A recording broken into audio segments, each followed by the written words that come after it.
Sa gilid ng baryo Darambong, malapit sa masukal na kagubatang pinamumugaran ng mga alitaptap tuwing gabi, naroon ang barong-barong na yari sa pinagtagpi-tagping yero, kahoy at plastik. Dito naninirahan ang maglolong sina Manong Aiden ko, 65 taong gulang na may bagyang pilay sa kaliwang paa at ang kanyang 25 apo na si Katarina. Araw-araw ay maagang gumigising ang dalawa. Alas 5 pa lang ng umaga ay naghahanda na sila ng kanilang baong kaning lamig at ng tinapa. Simpleng almusal na sinasabayan ng maikling dasal ni Mang Aiden ko habang nakapikit at nakahawak sa balikat ng apo. Salamat, Panginoon, sa isa pang araw na pinagkaloob mo sa amin ng aking apo. Basta't magkasama kami ni Katarina, ayos na. Pinagpala mo na po kami ng lubos ng aking apo dahil malakas ang aming pangangatawan. Amen. Lolo, balang araw po hindi na tinapa ang ulam natin. Magkakaroon din tayo ng sardinas sa almusal. Ikaw talaga po. Maloko ka talagang babae. Mas masarap naman po kasi ang sardinas kaysa sa tinapa, Lo, di ba? Ayun naman. Mas masarap talaga ang sardinas, lalo na kapag pinaghirapan. Habang naghahanda si Katarina ay inaayos naman ng matandang lalaki ang lumang bag niyang yari sa sako. Sa bag na yon ay nakalagay ang basahan, pang-is-is at lumang tabo. Ito ang mga gamit nilang panglinis sa palengke. Araw-araw silang naglalakad patungo sa pamilihang bayan ng Darambong. Mga 30 minutong lakaran mula sa kanilang tahanan ang tila naging ehersisyo na nila palagi. Sa kahabaan ng kalsadang lupa ay binabati nila ang mga kakilalang tahimik lang ngumingiti o kaya ay umiiwas ng tingin. Pero hindi alintana ni Mang Aiden ko ang ganitong asal. Sa buong buhay niya kasi, ang mas mahalaga lang ay may maayos silang kinabukasan ni Katarina. Kaya kahit pinapansin man sila o hindi ng mga tao, ay araw-araw pa rin silang pumapasok at nagtatrabaho na marangal. Pagdating sa pamilihan, ay kagad silang sumalubong sa putik na halo ng tubig mula sa isdang nabubulok at dugo ng nakatay na baboy. Sumisingaw ang amoy na parang pinaghalong lupa, lansa at hasang, at dumi na rin ang kung ano-ano pang mga hayop doon. Hoy! Mang Aiden ka, linisin mo nga itong tapat ng tindahan ko. Nung nakaraan pa ako nagsabi sa'yo bakit hindi mo pa rin ginagawa hanggang ngayon? Ay, nalinis ko na yan kahapon, Vicky. Wala ka lang kaya hindi mo nakita. Nung nalinis, ulag ka ba? Yan na yung malinis sa paningin mo? Tingnan mo nga at nilulumutan ng husta Binabayaran ka namin para maglinis pero parang mas ang dami mong pang arte. Ulitin mo yan. At hindi na kita babayaran. Dapat mawala yung lumot dyan, ha? Ay, sige, Vicky. Pasensya ka na at ikaw na nga muna ang uunahin ko. Mabuti pa at ang matuwa-tuwa naman ako sa'yo. Nakakasira ka rin kasi ng araw Ay sige na, bilisan mo na. Sumunod na nga ang matandang Ginoo na kaagad nilinis ang nasabing area ni Aling Vicky. Habang nasa kabila naman si Katarina ay nakikita niya kung paano alipustahin ang kanyang lolo. Pinipigil niya lang din ang sarili dahil siguradong pagagalitan siya ng matandang lalaki kapag sumagot siya sa nakatatanda. Ilang saglit pa ay nakarinig ang dalaga ng tawanan mula sa mga tindera at tinderong naroon. Gusto na talaga sana niyang pagsabihan ng mga yon, pero nakita niyang sumenya si Lolo Aiden ko. Isang paalala na hindi lahat ng bagay kailangang patulan. Nagpatuloy na lang sila sa paglilinis hanggang sa mabilis na lumipas ang oras. Sa kabilang bahagi ng palengke, sa isang malaking establishmento ay kitang-kita sa pagkakakintab ng pintura at laki ng tarpaulin ang mukha ng isang negosyante. Siya si Ginoong Grido Sugapos, kilalang sakim na negosyante sa baryo. Kulot ang buhok niya, makapal ang labi. Laging nakasuot ng puting polo at gintong kwintas kapag naglalakad sa pamilihan. Siya ang pinakamayaman sa lugar na yon at pangunahing supplier ng bigas, dilata at soft drinks. Katatapos lang ng maglolo na maglinis at manananghalian na sana, nang makita na huminto ang kotse ng nasabing negosyante. Gumilid na kagad sila at nagtago sa isang sulok dahil alam nilang ayaw na ayaw ni Ginoong Grido na makakita ng mga katulad nilang pobre. Pagbaba ng sasakyan ay nag-ayos kagad ng lalaking malusog ng kanyang hapit na polong puti. Pagkatapos ay inayos niya rin ang mamahaling shades bago magpalinga-linga sa pamilihan. Kumusta ang mga trabador kung mahihina pa rin hanggang ngayon? Mabuti naman at nagtatrabaho kayo na maayos. Yan talaga ang dapat niyong gawin. Magsilbi kayo sa akin na magsilbi at siguradong makakaahon kayo sa buhay. Puro talaga kayabangan at kasakiman ng taong to. Shh! Katarina, huwag kang magsalita ng kung ano-ano dyan. At baka may makarinig sa'yo masumbong pa tayo sa taong yan. Tayo lang naman po nakakarinig, Lolo. Kahit na, hindi ka dapat nagsasalita ng ganyan laban sa isang tao. Masama man ito, mabuting makitungo sa iyo. Natigil na sila sa pag-uusap dahil narinig nilang sumigaw si Ginoong Grido. Galit na galit yun na pinagsisisipa ang isang empleyado na nahuling natutulog. Kahit oras naman talaga ng pamamahinga. Patulog-tulog ka lang! Walang silbi ang mga palamuning katulad mo rito sa pamilyan! Masisira lang ang reputasyon ng negosyo natin kapag ganyan ka na ganyan. May siya nga! Huling sabi ko na to sa iyo kapag nahuli pa kitang patulog-tulog, tatanggalin na talaga kita at wala kang makakuha kahit 5 na sahod. Nang makita ni Ginoong Grido na nakatingin na sa kanya ang ilang mga tao, ay tila bigla siyang bumait. Inakay niya ang kaninang pinagsisisipang lalaki at pakunwaring inakay at pinagpaga ng damit. O naman kasi, Alfonso Sa susunod kasi huwag mo nang uulitin yun. O sige na, bumalik ka na sa pagtulog. Mamaya magpapamerienda ako. Tumangutango lang ang empleyadong nasaktan at pagkatapos ay iniwan na niya ang negosyanteng sakim na humarap naman sa mga tao. Kumaway-kaway pa yon habang nakangiti bago bumalik sa loob ng sasakyan. Hindi lingid sa kaalaman ng karamihan na ayaw ni Ginoong Grido sa mga mahihirap. Para kasi sa kanya, dapat ay may sariling puhunan ng bawat isa. Ang mga gaya ni Mang Aidenco at Katarina na namamasukan, nakikisalo at nagtitiis sa trabaho ay mga pabigat lang sa lipunan ang tingin niya. Hinayaan na lang ng maglolo ang tagpong yon. Kumain na sila ng pananghalian at nagpahinga bago bumalik sa pagtatrabaho. Lumipas ang mga araw. Ganun pa rin ang sistema nila. Kung hindi makakatanggap ng pangalipusta, ay pandurugas naman ang makakamit. Lalo na si Lolo Aidenco.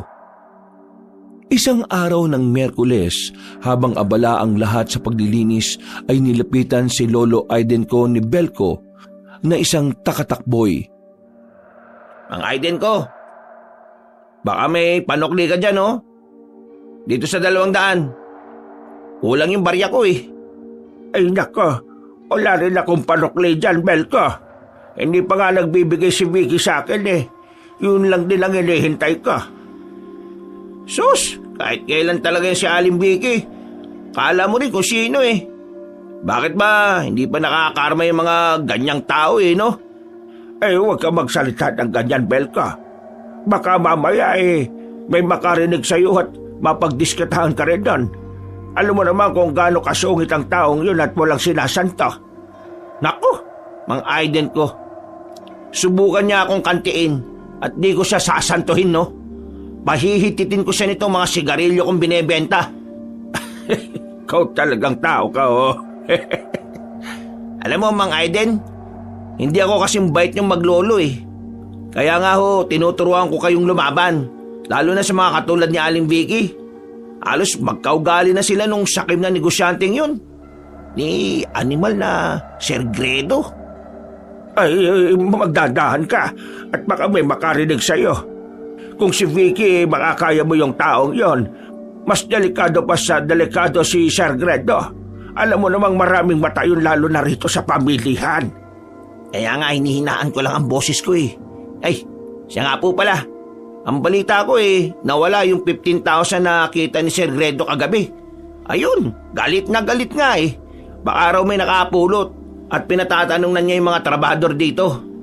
Mag-iingat po kayo ni Katarina at baka mapagdiskitahan din kayo o mapagbintangan. Ha? Bakit pati ako at ang apo ko? Di naman kami napunta sa tindahan niya kahit minsan. Alam naman nating lahat na galit yun sa mga katulad natin kaya hanggat maaari dumidistansya talaga kami ni Katarina. Alam ko naman po yun. Kahit mahirap naman tayo hindi natin magagawa ang mga ganong bagay, no? Dapat tayong magtrabaho at lumaban ng patas sa buhay. Sana nga lang, kung sino man ang kumuha nun, mabalik na para matapos na yung maling akala sa mga katulad nating payakang pamumuhay. Yun na nga pero, inuunahan ko na po kayo Maging maingat dahil hindi malayong mapagbintangan tayong lahat. Si Sir Gredo pa naman walang tiwala sa mga katulad natin. Pagkatapos ng pag-uusap nilang yon, ay kaagad pinuntahan ni Lolo Aidenko ang kanyang apo at ipinaalam nga ang tungkol doon. Narinig ko nga po kina Jeneline Yasmin at Sheena ang tungkol doon, Lolo. Mga tindera yun ni Sir Gredo. Halos nagwawala-wala na nga raw yung amo nila kagabi pa Kapag daw hindi nahanap yon, maghahati-hati silang makakaltasan sa sahod. Ay, grabe talaga ang taong yan, no? Ano naman ang kinalaman ng mga trabahador niya at bakit sila ang maghahati-hati para lang mabuo yung 15,000 na yon? Napakalaking kabawasan nito sa sahod ng mga kawawang popre. Kaya nga po nag-iiyakan sila Jeneline, Yasmin at Sheena kasi halos wala silang sasahunin kung magkataon, Lolo. Sana ako na lang ang nakakita ng pera. Natigilan na sa pag-uusap ang maglolo dahil biglang sumulpot si Aling Vicky sa likod nila. Katakataka rin na may mga kasamang tanod ang masungit na ginang. Dinig na dinig nyo naman ang mga sinabi na matandang to, di ba? Narinig nyo yung sinabi niya, hindi ba, Mark? Rainier? Tama talagang hinala ko na siya ang kumuha ng nawawalang pera ni Sir Gredo. Ha? Aling Vicky, ano pong pagbibintangan sinasabi nyo? Hindi yung pagbibintang. Narinig ko mismo sa usapan nyo na ang sabi ng lolo mo siya yung nakakita ng pera. Kung siya yung nakakita, ibig sabihin, siya talaga yung kumuha. Magnanakaw ka, Mang Aiden ko! Sumusobra na po kayo Humamin ka na, Mang Aiden ko! Ano ka, Abeding ko? Wala kang ninanakaw na pera, Vicky. Nagtatrabaho kami ng apo ko na maayos. Hindi mo pa nga nabibigay yung pinagtrabahoan namin Sa tingin mo ibibigay ko pa yun sa'yo? Magnanakaw ka? Sige na, Mark, Rainier. Huliin nyo na yan at dalhin nyo na yung magnanakaw na yan. Teka lang. Wala akong alam sa mga pinagsasabi mo. Nagmamang-maangang ka pang magnanakaw ka? Sa presinto ka magpaliwanag. Hindi po nagnakaw ang lolo ko. Sinungaling ka, Aling Vicky. Subalit kahit anong awat ni Katarina at pagpigil ay wala na siyang nagawa dahil malakas ang dalawang kalalakihan na sina Mark at Rainier. Mabilis ang mga pangyayari. Dinampot na nga si Lolo Aidenko at dinala sa impila ng barangay at walang nagawa ang dalaga. Awang-awa siya sa matandang lalaki dahil halos kalad ka rin yun ng mga kalalakihan. Napayak na lang si Katarina at ang makita yon ni Belko ay inalo-alo na lang niya ang dalaga. Dahil wala rin naman siyang magawa. Tuwang-tuwa naman si Aling Vicky na parang isang demonyita na nagkatawang tao. Wala namang kasalanan ng lolo ko, Kuya Belko. Oo, Katarina. Alam ko yun. Mas mainam pa Sumunod tayo ron sa istasyon para maalaman natin ang lagay ng lolo mo. Makalipas ang ilang sandali, sa maliit na presinto ng Baryo Darambong ay kinumpronta si Lolo Aidenko ni PO3 Tomas Halili. Tahimik ang 30 anyos na pulis, ngunit makikita sa mga mata niya ang matalas na obserbasyon. Tatang, kilala ko po kayo Ilang taon na kayo nagtatrabaho sa may pamilyan pero wala akong matandaan kahit isang insidenteng nagsinungaling kayo. Yun nga lang po kailangan ko magtanong dahil kayo ang itinuturong suspek sa pagnanakaw ng pera. May alam mo ba kayo sa nawawalang pera ni Ginoong Gredo? Maniwala ka sa akin, officer. Wala akong kinukuha kahit na anong pera. Hindi nga ako lumapit sa tindahan ng taong yun Nagtatrabaho lang ako ng marangal kasama ang apo ko. Hindi ako magnanakaw. Paniwala ka. Naniniwala naman ako sa inyo, Tatang. Isa pa pinacheck ko na rin yung mga gamit nyo at wala namang nakitang ebidensya laban sa inyo. Kaya maya-maya lang ay pwede na kayong umalis. Pagkatapos ng ilang saglit pa nilang pag-uusap, ay pinakawalan na si Lolo Aiden ko. Eksakto rin naman ang pagdating ni Katarina at Belko na sumalubong sa matandang lalaki. Napatunayan man na walang sala ay hindi na rin naalis sa mga taga-baryo ang pagbibintang na nangyari. Pinakalat na kasi ni Aling Vicky ang tungkol dito at dinagdagan niya pa ng mas malala ang mga kwento. Dahil doon, pagbalik ng maglolo sa pamilihan ay mapapansin ang panlalamig sa kanila ng mga tao. Katakataka rin na hindi na kinakausap si Katarina ng mga kaibigang tendera na sina Jeneline, Yasmin at Sheena. Nabalitaan din kasi nila na si Lolo Aiden kung araw ang nagnakaw ng 15,000 piso ni Ginoong Gredo. At pag uwi nila, ay dinig na dinig ng maglolo ang mga sinasabi ng mga tao. Hindi na nga ito may tuturing na bulungan dahil tila sinasadya talagang iparinig sa kanila. Pinangungunahan pa ito ni Aling Vicky na halatang galit na galit sa maglolo. Vicky, kukunin ko sana yung sahod sa paglilinis sa tapat ng tindahan mo. Anong sahod ang pinagsasabi mo, ha? Nahihilo ka ba, Mang Aiden ko? Mga kasama, narinig niyo ba yung sinasabi na magnanakaw na to? Ha? Ang kapal ng mukha na manghingi ng sahod, samantalang siya ang nagnakaw ng pera ni Sir Gredo. Wala akong ninakaw. At kailan pa umamin ng siyang magnanakaw, ha? Hindi mo magnanakaw ang lolo ko. Kaya nga siya pinalaya dahil walang nakita si Officer Halili na sapat na ebidensya. Abay, malay ba namin na magaling siya magtago? Na magaling kayong magtago ng perang ninakaw niya? Mag-iingat ka po sa mga sinasabi niyo, Aling Vicky. Gusto mo po yatang ikaw ang ipablatter namin ng lolo ko no? Kapag di mo binigay ang sahod niya ngayon, tatawagin ko yung pulis na yon at ikaw ang ipadadampot ko. Dahil sa sinabing yun ng dalaga ay natakot ang mataray na babae.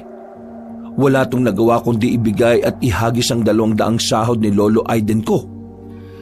At dahil na rin sa pagkapahiya, kaya umalis agad ang ginang. Nagsunuran naman ang mga kasamahan niya na masama ang tingin sa maglolo. Hayaan nyo na muna yung mga yon. Mas mabuti pa, Mang Aiden, Katarina, umuwi na muna kayo. Dahil iba ang tingin ngayon ng mga tao sa inyo Hindi nga ako nagkamali ng hinala kanina na paghihinalaan kayo. Ay nako, kahit kailan talaga yung si Aling Vicky, walang naidulot na mabuti. Pati yung mga nasa pamilyan din madali niyang naimpluwensyahan. Maraming salamat, Belko. At isa ka sa mga naniniwala sa amin ng apo ko. Siyempre naman po.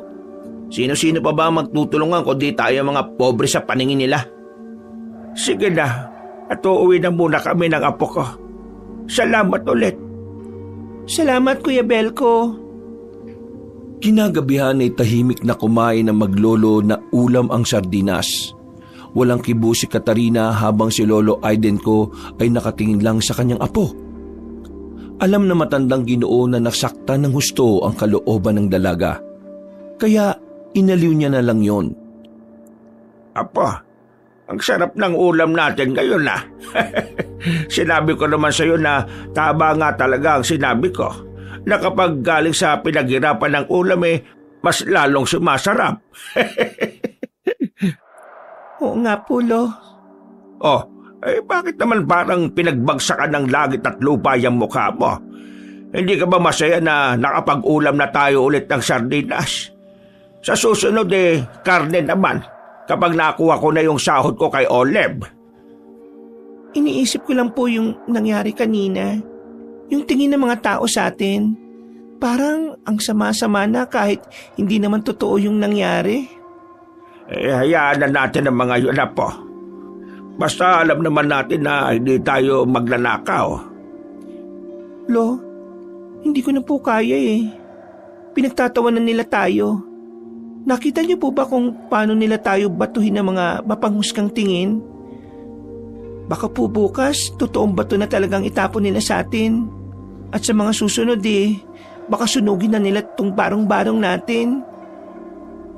Apo, masakit man wala tayong magagawa kundi ang magtiis. Maniwala ka lang sa akin at lilipas din tong mga nangyari. Mababaon din sa limot ang lahat at malalaman ng mga taga-baryo ang totoo na wala kong ninakaw at hindi tayo ganong uri ng tao. Hindi rin naman importante ang sinasabi ng mga tao sa atin Basta tayo, totoo ang puso natin na nakikita ng langit. Hindi na umimik si Katarina. Napakagatlabi na lang siya. Ngunit sa ilalim ng dilim ng gabi, sa kabila ng palaho ng kuliglig sa likod ng barong-barong, naramdaman niyang may isang bagay na umiinit sa kanyang dibdib. Isang galit na unti-unting nabubuhay dahil matagal na itong natutulog sa kalooban niya. Tila hindi na makapagtimpi ang kalooban ng dalaga. Lalo na ngayong pati ang kanyang lolo ay inaalipusta na ng mga nakakaangat sa buhay. Habang natutulog, ay naalimpungatan siya at bumangon. Pagdating sa marumi nilang banyo ay umihi kaagad siya. Papikit-pikit pa nga ang kanyang mga mata nang walang ano-ano ay meron siyang nakitang mga anino sa labas ng bahay. Eksakto pagkusot ng mga mata niya ay nakarinig na siya ng pagtilhapo ng tubig. Pagsilip sa labas ng bahay ay nakita niyang nakakalat na sa harapan ang sari-saring nabubulok na hasang at iba pang lamang loob ng hayop na walang pakinabang. Masukasukang nagtakip ng ilong ang dalaga habang sinusundan ng tingin ng gumawa nito. Hindi na niya naabutan ng mga yon dahil nadulas siya sa mismong mga hasang. Nang marinig ito ni Lolo Aidenko ay bumangon yun at sumilip sa bintana. Pagkakita niya sa apong nahihirapan ay tinulungan niya ito makatayo. Ano nangyari dito, Apo? May nakita po ako nagagis nitong mga hasang at lamang loob ng karne, Lolo. Nakilala mo ba? Hindi ko na po nahabol dahil nadulas nga ako Pero sigurado kong inutusan lang yun ni Aling Vicky. Ay naku, ang sama-sama talaga ng taong yun. Demonyitas yung babae siya. Huwag ka magsalita ng ganyan, Apo. Wala tayong pruweba. Baka matulad lang tayo sa kanya na mapagbintang. Lolo naman po Alam naman po natin pareho na siya lang ang makakagawa ng ganitong kasamang bagay. Ipapablatter ko talaga siya bukas. Apo, pakiusap. Tama na. Ayoko na ng gulo Mas mainam na manahimik na lang tayo para tahimik ang buhay natin. Matapos makita ng dalaga ang itsura ng kanyang lolo na tila nanlulumo, ay tumigil na lang din siya. Kahit ang totoo sa kanyang dibdib ay galit na talaga siya. Pagkatapos linisin ng mga kalat ay natulog na ulit ang maglolo. Kinabukasan ay nagising si Katarina sa maagang tilaok na manok. Dahan-dahan siyang bumangon sa papag at nagluto ng itlog na binili rin kagabi. Nagsangag din siya ng bahaw at ang matapos na ay tinapik niya sa balikat ang nakatihayang si Mang Aidenko. Lo, gising na po. Nakapagluto na ako ng almusal at nagtimpla na rin po ako ng kape. Habang mainit pa po kumain na tayo para makapag-asikaso na rin po ako. Baka mahuli tayo sa pamilihan Ay, sige po. Ililigpit ko lang tong pinaghigaan ko. Sige po, maliligo na po muna ako. Kumain na lang po kayo sa kusina, Lo, ha? Nang matapos na silang makapag-almusal, ay masigla na silang nagtungo sa pamilihan. Hindi na sila nagdala ng pangdinis dahil iba ang trabaho nila ngayong araw. Magbubuhat sila ng mga kahon ng gulay at prutas para sa mga tindera. Mabilis na lumipas ang oras. Sa dami ng kanilang ginawa ay halos hindi sila makapagmeryenda pero ayos lang sa maglolo. Ang goal kasi nila ay makapag-uwi ng kaunting kita at pera saka ng tira-tirang gulay. At ang akala nila ay magiging maayos na ang lahat dahil hindi naman na sila pinapansin ng mga nandun, ay may hindi magandang mangyayari. Gumawa na naman si Aling Vicky ng eksena. Kasabwat si Aling Olive ay nagsisisigaw sila sa gitna ng pamilihan. Mga kasama! Mga kasama! Si Aling Olive! Ninakawan ni Mang Aiden ko! Ano pong sinasabi niyo, Aling Vicky? Paano po gagawin ng lolo ko? Maghapon kami nagbubuhat ng mga gulay. Gumagawa na naman po kayo ng kwento, ah. Anong gumagawa ng kwento? Bakit di niyo ilabas yung bag ng lolo mo para makaalaman na? Eksaktong nandun na naman si Mark at Rainier na daladala na ang bag na matandang lalaki. Si Aling Olive ay galit na galit naman habang pinagmamasda na maglolo. Dahil din doon ay naagaw ang atensyon ng mga taong nasa pamilihan. Kitang-kita ni Katarina kung paano sila tapunan ng mga mapanghusgang tingin ng mga naroon. Mark, Rainier, ano bang ginagawa nyo? Kalkalin nyo na yung bag ng magnanakaw na yan! Bakit po nasa inyo yung gamit ng lolo ko? Siguradong pinagplanuhan nyo na naman kami, ano? Ano po ba kasalanan namin sa inyo, Aling Vicky, ha? Palagi nyo na lang po kaming pinagdidiskitahan. Manahimik ang babae ka! Huwag mong pagtakpan niyang lolo mong magnanakaw! Maliban na lang kung magkasabwat kayong dalawa! Hindi po totoo yung sinasabi nyo. Mahirap lang po kami pero hindi kami magnanakaw. Nagtatrabaho po kami na maayos. Sos! Narinig ko na yan! Ano bang hinihintay nyo, Mark, Rainier? Sige na! Buksan nyo na yung bag ni Mang Aiden ko! Hindi na nga napigil pa ang dalawang lalaki na kinalkal ang lumang bag na matandang Ginoo. At nakita nga nila ang 500 piso na purong barya na nakabalot pa sa plastik. Nang makita yon ni Aling Olive ay galit na galit siyang lumapit at kinuha ang pera. Pagkatapos noon ay kung ano-anong masasakit na salita ang ibinato niya kay Lolo Aiden ko. At dahil doon ay ipinagsigawan din ng ginang na hindi niya bibigyan ng sahod ang matandang lalaki. Olive naman, alam mo namang hindi ko magagawa ang bagay na yan. At saka, nandito lang kami maghapon ng apo ko sa gulayan kaya imposible yung ibinibintang nila. Kailangan ko yung sahod na yon dahil wala na kami makakain ngayong gabi ng apo ko. Huwag ka magpapaniwala sa pagpapaawa ng mga yan, Olive. Kitang-kita na ninakawan ka lang ni Mang Aiden ko. Dapat talaga sa taong yan maparusahan. Olive, hindi ko magagawa yun sa'yo. Alam kong alam mo yon. Bago pa matapos ng matandang lalaki ang pagsasalita, ay pinag-aampas na siya ni Aling Olive. Sumigunda rin si Aling Vicky na galit na galit. Dahil doon ay humarang na si Katarina kaya siya ang tumamo ng mga hampas ng dalawang ginang. Dahil sa eksenang yon, ay hindi na malaya ng lahat na dumating pala si Ginoong Grido. Huminto sila at napatingin lahat sa negosyanteng galit na galit din ang muka. Siya ba yung sinasabing nagnakaw ng pera ko? Apo, sir. Siya yon. Hindi lang nakita sa kanya yung pera kaya pinakawalan siya ng mga pulis. Pero ngayon, nahuli na siya mismo dahil ninakawan niya si Aling Olive. Abay, gago ka magnanakaw ka. Matanda ka na pero ayaw mong magbanat ng buto, ha? Wala pong kasalanan ng lolo ko. Hindi po kami magnanakaw. Tumabi ka dyan, babae ka. At huwag kang paharang-hara dyan. Nang mahawi si Katarina, ay isang malakas na hampas ang pinaunday ng matabang negosyante kay Lolo Aiden ko. Halos mabugbog na ang matandang lalaki kaya nagsisigaw ng tulong ang dalaga. Dumating naman si Belko pero nang sinubukan niyang umawat ay binalaan siya ni Aling Vicky na kapag nakisali ay madadamay siya sa gulo. Dahil doon ay napapakuyom na lang ang lalaki habang pinagmamasdang alipustahin ang maglolo. Dahil sa pambubugbog ay tumama ang nguso ni Lolo Aiden ko sa kahoy at pumutok yon. Nang tumagas ang dugo ay mas lalong napasigaw si Katarina pero hindi pa rin tumigil si Ginoong Grido sa paghataw. Samantalang nakatingin lang ang mga taong tila nasisiyahan sa nangyayari, lalo na si Aling Vicky. Mabuti na lang ay napadaan doon si Officer Halili kaya naawat ang gulo.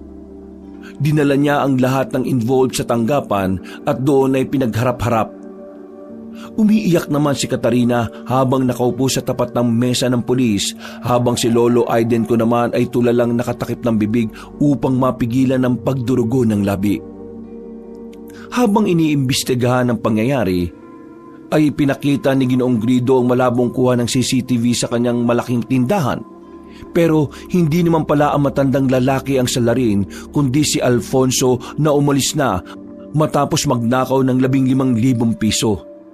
Dahil doon ay gigil na umalis ng himpilan na matabang negosyante.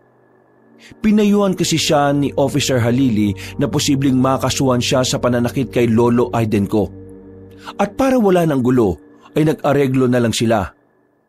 Pero hindi pa rin natapos ang gulo dahil nga sa reklamo ni Aling Olive na nagnakaw nga raw ng 500 piso si Lolo Aiden ko.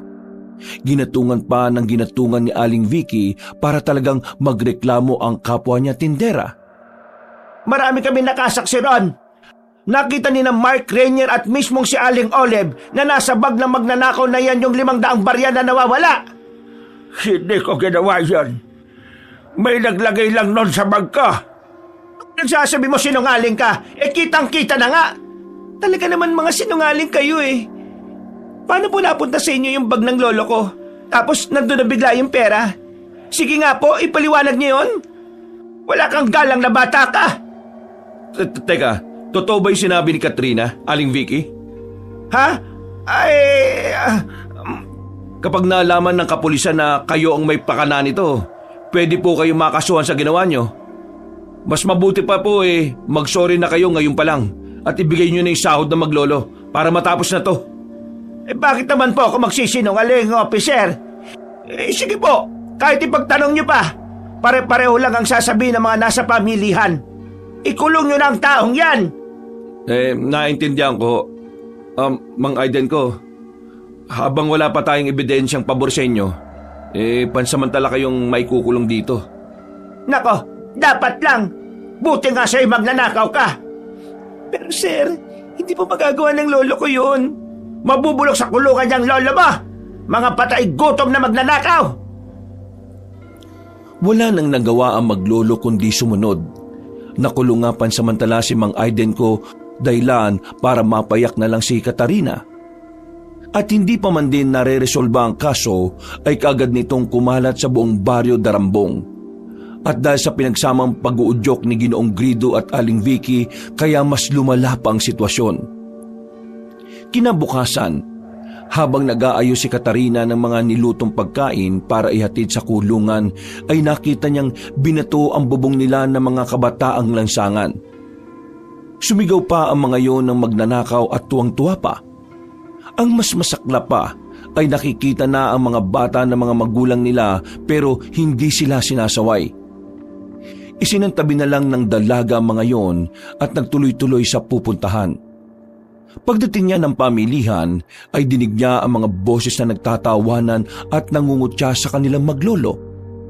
Kahit mismong sina Janeline, Yasmin at Sheena ay hindi na siya nilalapitan.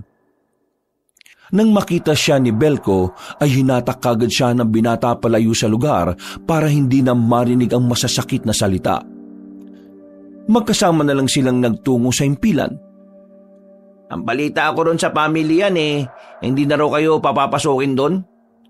Wala akong pakialam sa kanilang lahat, Belko. Magsama-sama silang mga sinungaling. Dahil sa kanila, nakulong ang lolo ko nang walang kasalanan. Huwag ka mag-alala. Makakalaya rin kaagad ang lolo mo. Sigurado ako dyan. Kasi nakita ko si Officer Halili kanina sa pamilyan na masinsina kinakausap si Aling Olive. Ang dinig ko inatrasan niya ang kaso dahil hindi naman pala totoo. Hindi na umimik ang dalaga. Nakuyom na lang niya ang kamao hanggang sa namalaya na lang niyang naiyak na siya. Hinagod-hagod na lang siya sa likuran ni Belko at nagpatuloy na sila hanggang makarating sa himpilan. Katulad ng sinabi ng binatang Takatak, pinalaya nga si Lolo Aiden ko.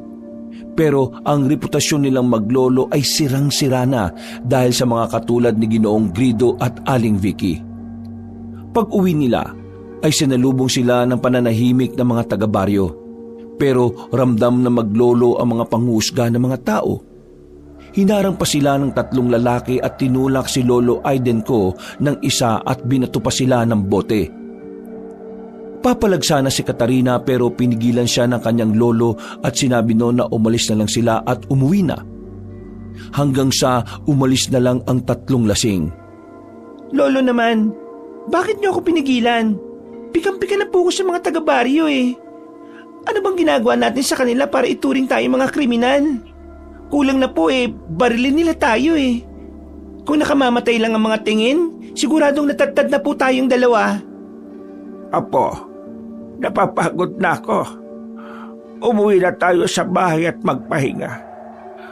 Pakiusap. Napabuntong hininga na lang si Katarina at wala nang nagawa kundi samahan ng lolo niya pauwi ng bahay. Pagkatapos nilang magapunan ay natulog kagad ang matandang lalaki. Si Katarina naman ay nakadungaw lang sa bintana at nag-iisip ng mga bagay-bagay. Hindi pa rin kasi matanggap na parabang pinagkakaisan sila ng mga tao sa baryo Darambong. Napayak na naman siya sa galit na nararamdaman at tumingin siya sa bilog na buwan. Tumitik siya roon ng matagal na parang kinakausap ito. Wala naman po kaming ginagawang kasalanan ng lolo ko. Wala kaming tinatapakang ibang tao pero parang bakit kami yung laging naghihirap? Hindi naman kami masamang tao pero bakit sila yung pinagpapalat hindi kami? Grabe tong galit na nararamdaman ko sa dibdib ko. Kaya isinusumpa ko na darating ang araw, makakatikim kami ng katarungan mula sa langit o kahit na sa impyerno. Eksaktong pagkasabi niya noon, ang katahimikan ng gabi ay tila nabulahaw ng nakakapangilabot na alulong ng mga aso mula sa hindi kalayuan. Umihip ang malamyang hangin at nang dumampito sa balat ng dalaga ay napayakap siya sa sarili dahil sa kakaibang hatid nito. Pakiramdam niya tuloy ay parabang may nakatingin na nakarinig ng mga sinabi niya. Bumalik na siya sa higaan at isinara na ang bintana. Paghiga ay nakatulog kagad siya. Pero nagising din siya dahil muling narinig ang alulong ng aso at sa pagkakataong ito ay mas nakakatakot ito at mas malapit. Wala sa sariling napasilip siya sa bintana. Inangat niya ito at dumungaw sa labas. At sa isang kisap mata ay may nakita siyang nilalang na nakatayo sa tapat ng kanilang bakuran. May balat na parang makintab na kaliskis. Gumagapang ito. Mahaba, mistulang higanting sawa, ngunit may ulo ng tao pero hindi niya makilala ang mga mata na parang halintulad ng uwak at ang dila ay higit pa sa 2. Sisigaw na sanang dalaga nang biglang ngumiti sa kanya ang nasabing halimaw na kung tawagin ay alungawan. Ang alungawan ay isang uri ng mga sinaunang mga aswang. Kadalasan itong makikita sa mga kabundukan. Minsan sa loob ng 10 taon ay umaatake sila ng mga inosenteng tao para mapunan ang gutom. Pagkatapos ay isang kisap mata rin, bigla na rin yung maglalahong parang bula. Ano yung nakita ko? Imahinasyon ko lang ba yun? Diyos ko! Dala ng takot ay isinaranan niya ulit ang bintana at pinilit na matulog. Kinabukasan, habang nag-aasikaso ang maglolo para sana pumuntang pamilihan at magtrabaho, maaga pa lang ay dinalaw na sila ni Belko para ihatid ang isang masamang balita. Tinimplahan muna nila ng kape ang binata bago sila mag-usap-usap. Bakit nga ba ang aga mong bumisita, Belko? Siguradong importante ang pakay mo kaya nagpunta ka rito kagad. Pasensya na po, Mang Aiden. Kung naabala ko kayo ni Katrina ng ganito kaaga. Hindi naman masyado pero papunta na sana kami ng apo ko sa pabilihan eh. Hinihintay ko na lang din siyang matapos magkayak. Kung may sasabihin ka sa daan mo na lang sabihin. Yun nga po ang pinunta ko rito, tungkol sa pamilihan. Ha? Bakit? Anong meron sa pamilihan Nabsuelto naman ako at napatunayan ko rin naman sa sarili ko na hindi ako yung nagnakaw ng pera ni Oleb. Hindi lang naman po tungkol doon, Mang Aiden. Kaya ako nagpunta rito para abisuhan kayong maglolo na wag na muna kayong magpunta sa pamilihan. Ha? Ay, bakit naman, Belko? Katarina, butit nandito ka na. Dapat marinig mo talaga to. Kasi narinig ko kagabi sina Aling Vicky, pati si Aling Olive at yung iba pa ron sa pamilihan. Kasama na rin yung dalawang mokong natanod na sunod-sunuran na sila Mark at saka Rainier. Ano bang meron? Pinagchismisan na naman ba kami ni Lolo? Ay nako, wala na akong pakialam sa kanila. Hindi lang chismis. May plano talaga silang masama sa inyo. Lalo na si Aling Vicky. Ang sabi nila, hindi na nila kayo pahihintulutan na magtrabaho ron sa pamilihan. Isasanggunin nila yung kay Sir Gredo. Kaya siguradong mga anganib ang kabuhayan nyo. Bakit naman nila gagawin nyo sa amin? Paano na lang kami kakain nito kung wala kaming trabaho? Wala naman kami ginagawang masama. Alam ko naman po yun. Pero hindi ganun ang tingin nila eh. Lalo na si Aling Vicky na parang ang laki po talaga ng galit sa inyong maglolo. Kaya ang payo ko sa inyo, wag na muna kayong magpupunta ron sa pamilya para makaiwas na rin sa gulo. Kasi baka mamaya mas lumala pang sitwasyon eh. Paano na lang kung walang katulad ni Officer Halili na nagtatanggol sa inyo? Di makukulong na ng tuluyan si Mang Aiden kung nagkataon. Basta, babalitaan ko kayo palagi kung ano mga ganap at plano nila laban sa inyo. Wag na muna kayong pumunta ron ha. Hanggat maaari nga dito na lang muna kayo kasi kalat na yung maling pagchichismis ni Aling Vicky sa inyo. Pruha talaga yung babae na yun Dahil tuloy sa mga usapang yon, ay tila wala nang nagawa ang maglolo. Hindi na nga sila tumuloy sa pagpunta sa pamilihan at nanatili na lang sa kanilang barong-barong. At para maitawid ang gutom sa ilang araw, ay nagbigay si Belko ng kaunting tulong. Wala namang nagawa ang maglolo kundi tanggapin ang pera dahil walang-wala na talaga silang makakain. Lalo na ngayon wala na silang kabuhayan. Laking pasasalamat talaga nila dahil may mga taong katulad ni Belko na hindi man biniyayaan ng yaman pero may napakalaking puso na handang tumulong at magbigay kahit na walang-wala rin siya. Sa mga lumipas pang araw, para naman hindi umasa sa kung sino-sino ay naisipan na lang ng maglolo na manguha ng mga makakain sa kakahuyan na malapit lang sa kanila. Halos 1 linggo ring natahimik ang buhay nila at tila mas nakasanayan na nila ang ganon. Para meron silang makain ay nangunguha sila ng mga ligaw na kamote, saging at kung ano-ano pang prutas at gulay. Biyernes at palubog na ang araw. Napakatahimik at kakaiba ang ihip ng hangin. Tila ba may binubuong panganib sa pagitan ng mga punong kahoy sa gilid ng Baryo Darambong. Sa kadiliman na kagubatan ay naroon si Katarina at nakaupo sa isang mataas na sanga ng punong santol. Sa pamamalagi roon ay nasanay na siyang puntahan ito kapag gusto niyang mapag-isa. Mas gusto niya ang katahimikan ng kakahuyan kaysa sa paulit-ulit na bulungan ng mga taga-baryo. Doon kasi ay nakakapag-relax siya at hindi naiisip ang hindi patas sa pagtrato sa kanila ng mga taga-baryo. Basta kasi may masamang nangyayari ay sila na kagad ang itinuturo na parang sila ang ugat ng kamalasan. Kahit anong isip niya din kasi ay hindi niya maintindihan kung bakit ganun na lang katindi ang galit ni Aling Vicky sa kanilang maglolo. Minsan na nga niyang natanong si Mang Aiden ko kung may nagawa ba yung masama sa nasabing ginang, pero wala rin namang maisip ang matandang lalaki.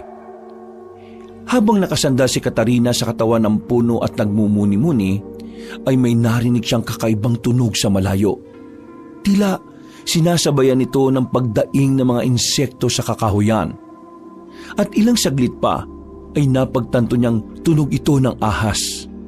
Mabilis siyang iginala ang tingin pero tahimik lang siyang nagmamasid sa kung saan-saan. Ano yung ingay na yun? Tunog ng ahas yun Lumod siya sa sanga at dahan-dahang sumilip. Sa pagitan ng mga anino sa lupa ay may naaninag siyang gumagalaw. Mahaba ito, makintab at gumagapang na parang isang dambuhalang ahas. Pero nagulat siya at muntik nang mapasigaw dahil nakita niya ang pinakadulo nito ay may kamay at mukha ng tao. Natutop niya agad ang bibig at nagsumiksik pa sa sulok ng punong pinagtataguan. Ano yun? Taong ahas ba yun? Teka, parang nakita ko na yun nung isang gabi Kung ganon, hindi guni-guni yun o ilusyon yung nakita ko. Nagsimula siyang mangilabot at muling pinagmasdan ang nasabing nakakatakot na nilalang.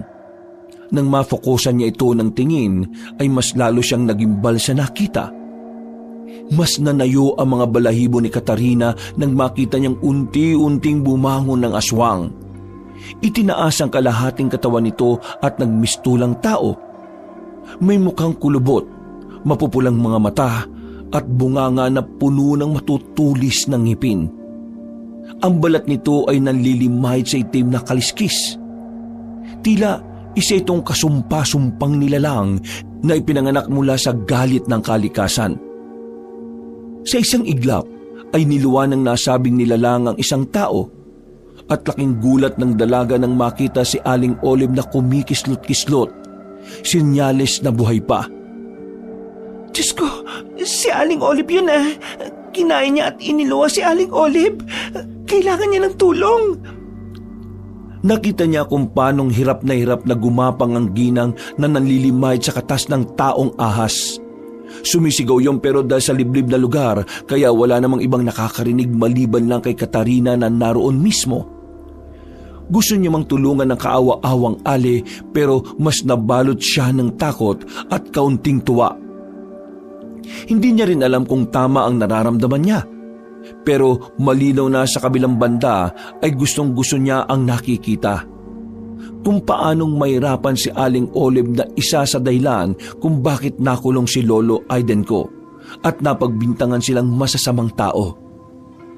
Nang unti-unting makatakbo ang ginang ay humanap yun ng matatakbuhan at matataguan. Pero ngumiti lang ang taong ahas at mabilis siyang nahuli.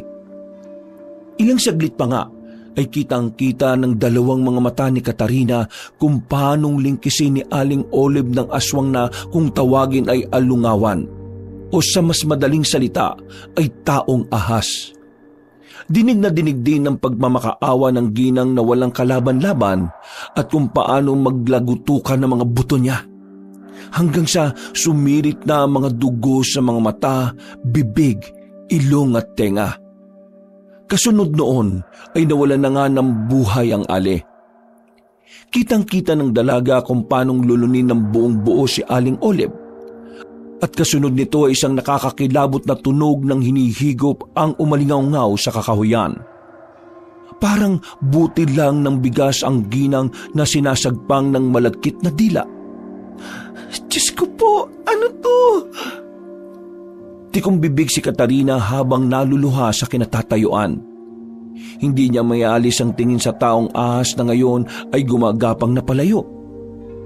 Nang mawala na sa paningin niya ang halimaw, ay hindi na nakatiis ang dalaga na nasuka dahil sa sobrang tensyon at takot.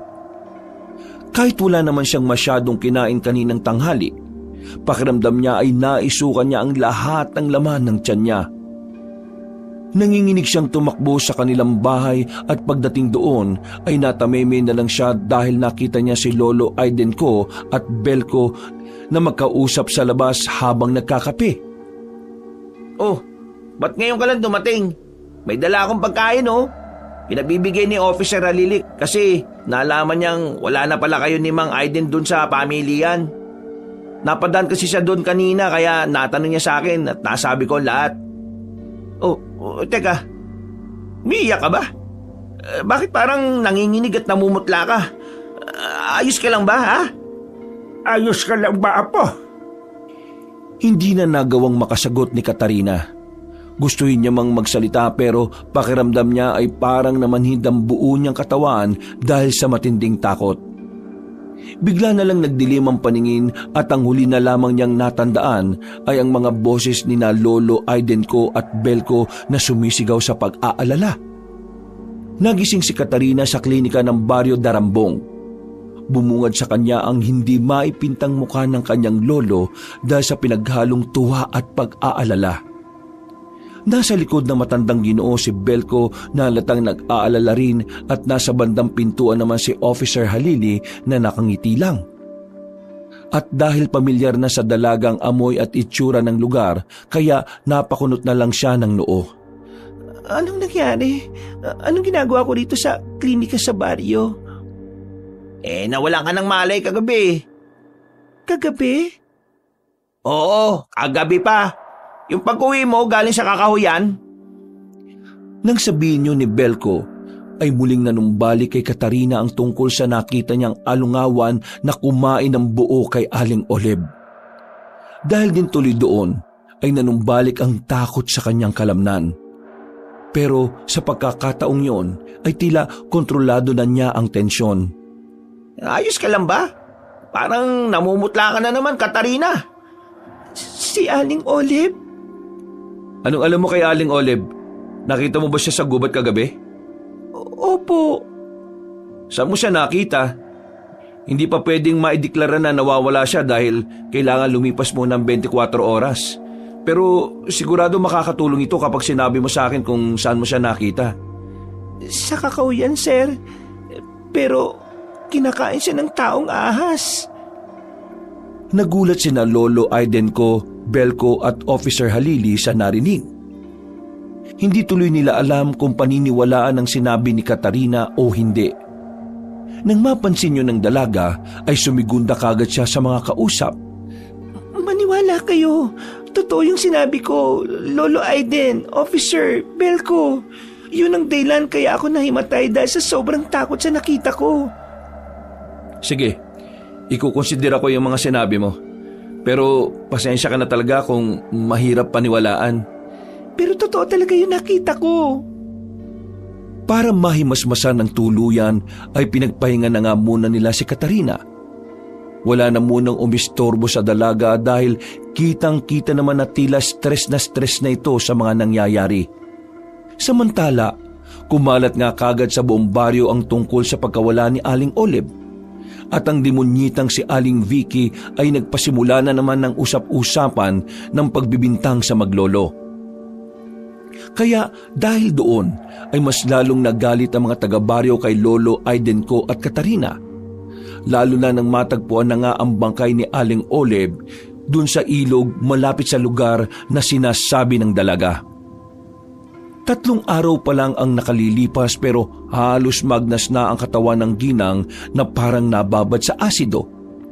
Nang suriin nga ito ng forensic team mula sa bayan ay lumabas nga na galing ang ginang sa loob ng katawan ng sawa. Pero meron ding nakitang DNA galing sa loob ng katawan ng isang tao. Kaya naguguluhan ng mga pulis kung ano at paano talaga namatay si Aling Oleb. Samantala, nang pauwi na ang maglolo galing sa klinik ay wala silang ibang mapagpipilian kundi ang dumaan sa pamilihan. Sinalubong nga sila ng masamang tingin ng mga taga-baryo. Nandito na naman kayo! Ang tigas talaga ng mukha niyong maglolo, no? Sigurado kayo ang dahilan kung bakit namatay si Aling Oleb. Kayo lang naman ang may rason para gawin niyo sa kanya. Mag-iingat ka po sa sinasabi mo, Aling Vicky. Panay ka naman po pagbibintang sa amin ni lolo ko eh. Ay bakit? Totoo naman Malapit lang sa inyo nakita yung bangkay niya. Paano siya napunta ron? Hindi naman siya nakakaabot sa mabahong lugar na yon. Kapag lumabas na ang totoong investigasyon ng mga pulis, makukulong na kayo at mabubulok ng lolo mo sa kulungan. Tama na Aling Vicky. Wala naman pong kinalaman na maglolo sa nangyari. Kahit itanong nyo pa kay Officer Halili. Hindi nyo po ba alam na ang pumatay kay Aling Oleb ay hindi ordinaryong nilalang? Taong ahas o tinatawag na aluwangan. Yun ang gumawa nito sa kanya. Kaya wag ko kayong basa-basa ng bibintang ng mga inosenteng tao. Dahil sa revelasyong yon ni Belko ay nagulat ang mga tao at natakot. Nanahimik sila at hindi na nga ginambala pa ang maglolo. Pero si Aling Vicky ay tila umisip na naman ng paraan kung paano may babalik ang sisi dun sa maglolo. Sa kabilang banda ay pasimpleng napangiti si Katarina, ngunit hindi sa galak kundi sa isang madilim na kasiyahan. Ngayon ay malinaw na sa kanya na isang parte sa kanyang puso ang natuwa sa sinapit ni Aling Olive. Parang may gumagapang na damdamin sa kanyang dibdib. Isang tila pag-uudyok ng pagkatuwa sa paghihirap ng iba. Katulad ng ginagawa sa kanila ni Aling Vicky. Napansin niyo ni Lolo Aiden ko, kaya pag-uwi nila sa barong-barong ay kinumpronta niya kagad ang dalaga habang sila ay nagkakape. Umalis na rin kasi si Belko dahil kailangan pa itong magtrabaho sa terminal. Ika ko nga sa iyo doon pa, Katarina. Huwag mo ngayaang tabunan ng galit ang puso mo. Ano pong ibig niyang sabihin, Lo? Alam mo ang ibig kong sabihin. Alam kong marami sa kanila ang hindi maganda ang trato sa atin. Pero hindi ibig sabihin ay magagalak tayo kapag sila naman lang nawalan. Ang kasamaan na po ay parang apoy na kapag pinayagan mong lumaganap yan sa loob mo, baka pagbulat mo ikaw na ang sinusunog nito. Pero Lolo, kung ang apoy ay nagsunog ng mga walang kasalanan, hindi ba tama lang na balikan ito ng apoy din? Ang paghihiganti, Katarina, ay pagkain na habang niluluto mo, ikaw din ang nauupos sa gutom. Kung gusto mong lumaya sa sakit, patawarin mo. Hindi dahil karapat-dapat sila, kundi dahil karapat-dapat kang makalaya at matahimik. Mas masarap mabuhay na walang daladala sa dibdib. Napabuntong hininga si Katarina dahil ayaw pa niyang tanggapin sa sarili niya ang mga sinabi ng kanyang lolo. Pero sa kanyang puso ay may bakas ng liwanag na naiwan sa kanyang lolo. Liwanag na magbibigay sa kanya ng pag-iingat sa mga susunod pang pangyayari. Ngunit sa kabilang banda ng kanyang isipan ay malinaw ang imahe ng nilalang na nakita niya. Ang aluwangan na siya ngayong tila malaking takot sa buong baryo ng Darambong. Kinabukasan at sa mga sumunod na araw, ang akala nila ay okay na ang lahat dahil wala ng mga taga-baryo ang gumugulo sa kanila. Pero isang hapon, habang pauwi ang maglolo galing sa kabilang bayan, ay hinarang sila nila Mark at Rainier at pinagkaisahan. Bakit na naman po ba, Kuya Mark, Kuya Rainier? Ano na naman pakay niyo sa amin ng lolo ko? Nananahimik na kami Bago pa matapos ng dalagang pagsasalita, ay sinampal na siya ng malakas ni Mark. Napaupo siya at nakaramdam ng pagkahilo. Nang makita yun ni Lolo Aiden ko, ay sinubukan niyang umawat pero binugbog na siya ng dalawang lalaki. Dahil doon na hindi na talaga napigilan ni Katarina ang sarili. Kumuha siya ng malaking bato na nasa gilid at hinagis niya sa dalawang lalaki. Nagulat ang mga yun at napaatras dahil na rin sa takot na matamaan ng malalaking bato. Mang walang iya kayo! Wala kaming ginagawa pero pinagdidiskitahan niyo kami palagi. Ano bang atraso namin sa inyo? Dahil basta mahirap lang kami? Nagtawanan pa ang dalawang lalaki at sinabi nga na binigyan sila ng tig-1,000 ni Aling Vicky para lang gawin yon. Mas lalong nagalit ang dalaga kaya hindi na siya nagpaawat kay Lolo Aiden ko. Sinusumpa ko kayong lahat na nangapis sa amin ng lolo ko. May araw din kayo at sinisiguro ko sa inyo na magbabayad kayong lahat. Tandaan niyo tong sinabi ko. Napayak na siya dahil sa sobrang galit. At dahil na rin sa sigaw na yon ay narinig siya ng maraming tao na malapit sa pamilihan. Malinaw na malinaw para sa mga taga-baryo na tila ba pagbabanta ang mga sinabi ng dalaga. Lalo na si Aling Vicky na nanulsol sa mga taga-Darambong. Mabilis na lumipas ang oras. Matapos magamot ang mga sugat ni Lolo Aiden ko ay nagpahinga na nga ang maglolo. Hindi na rin sila nagreklamo dahil ayon sa matandang Ginoo ay ayon na nito ng gulo. Labag man sa loob ng dalaga ay nirespeto niya ang gusto ng kanyang lolo. Malalim na ang gabi. Hindi mapakali si Katarina habang nakaiga sa papag na tinabingan ng kulambo. Malamig ang hangin mula sa kakahuyan pero mas malamig ang pakiramdam niya sa dibdib. Ang mga pasa sa katawan ng kanyang lolo Aiden ko ay tila mga punit sa mismong puso niya. Alam niya na kahit maingat at banayad ang pagkilos ng matanda sa higaan nila, naririnig niya ang impit nitong pag-ungol tuwing gagalaw. Higit pa sa mga pasa at sugat na mangyayari sa kanila, Lolo. Sinusumpa ko yan. Ang mga walang yang yon. Si Arling Vicky, si Kuya Mark, si Kuya Rainier, pati yung mga taga-baryo. May araw din silang lahat. Sa sobrang galit ay tila nakagat na nga niya ang labi na nagdugo ng kaunti. Kanina pa niya gustong ipikit ang mga mata pero ayaw siyang tantanan ng mga alaala ng pambubugbog ni na Mark at Rainier. Napakabilis ng pangyayari at kahit pati ng kanyang pigilan ng mga ito, masyado siyang mahina at wala ring nakialam sa mga kapitbahay. Makakagantiin tayo, Lolo.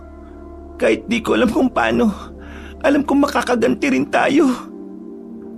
Habang iniisip-isip ang pagganti, ay isang tunog na naman ng muling gumambala sa katahimikan ng gabi. Isa yung tila paggapang sa tuyong damo. Kasunod ang tunog ng pag-igik na parang huni ng isang hayop na may kahalong pagdaing. Mula sa may bintana ay narinig niyang gumalaw ang mga dahon sa kakahuyan.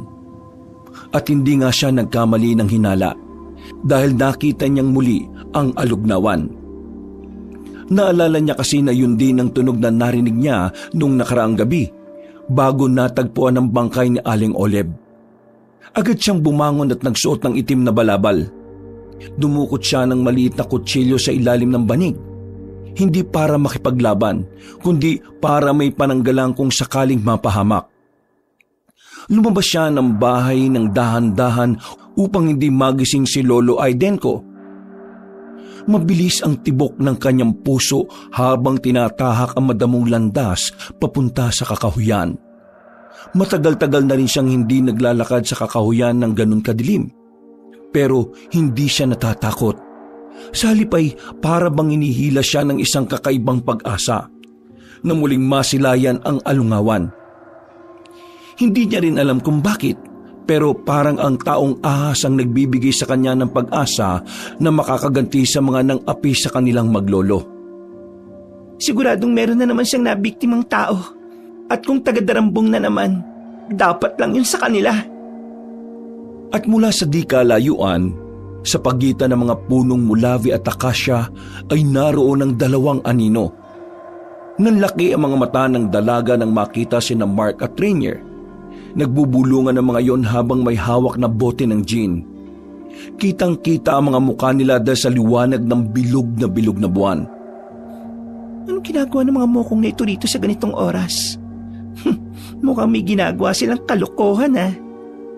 At tama nga ang hinala niya dahil may pinaghatian na perang dalawa na nakasupot pa. Halatang galing sa pamilihan. Maganda nga kasing pagdausan ng katarantaduhan ng lugar dahil walang ibang makakakita o makakarinig sa kahit anong diskusyon. Kung paano sila nakapaglabas ng mga produkto sa tindahan ni Ginoong Grido, pati na rin kung paano sila nakakupit ng pera sa kahera. Ang kakapal talaga ng mga mukha nito. Siguradong sila Jeneline, Yasmin at Sheena na naman ang malalagot sa amo nila kapag nalamang may nawawalang pera. Kukumprontahin na sana niya ang dalawa, pero sa likod ng mga yon ay hindi nila alam na sila na pala ang pinapanood ng alungawan. Naaninag na yon ni Katarina kaya hindi na siya gumalaw pa sa pwesto. Tila mula sa lilim ng mga puno, gumapang ang napakahabang katawan ng taong ahas. Para bang may malahaplos na pagsayaw sa lupa habang unti-unti itong lumalapit. Napalingon si Mark nang marinig ang kaluskos pero huli na. Naulan ng binalot ng napakahabang buntot ng aluwangan ng katawan niya at sa isang iglap ay nadurog ang mga buto niya sa paglingkis. Napamura ng malakas si Rainier nang makitang nagkandalaglaga ng mga perang hawak ng kapwa niya Mandarambong. Bukod doon ay dinig na dinig din niya ang paglagutukan ng mga buto ni Mark kaya napahayaw din siya ng ubod ng lakas. Subalit walang nakaririnig maliban sa taong ahas at kay Katarina. Ang dalaga ay tila aliw na aliw sa nakikita dahil para na siyang nakaganti sa mga yon. Dapat lang sa inyo yan. Sige, alungawan. Pahirapan mo yung mga yan bago patayin. Tumakbo si Rainier na naiwan na ang bote ng alak at pera. Pero bago pa man siya makalayo ay sinagpang na rin siya sa hita ng taong ahas. Natumba siya sa lupa habang nagsisigaw ng tulong at pilit na kumakawala. Pero tila bingi ang gabing yun dahil natatabunan ng tunog ng kagubatan ng pagsigaw ng lalaki. At doon sinimula ng alungawan ang barahas nitong pag-atake. Pinagkakakalmot, kinagat sa tiyan at sinira nito ang mukha ni Rainier na walang kalaban-laban.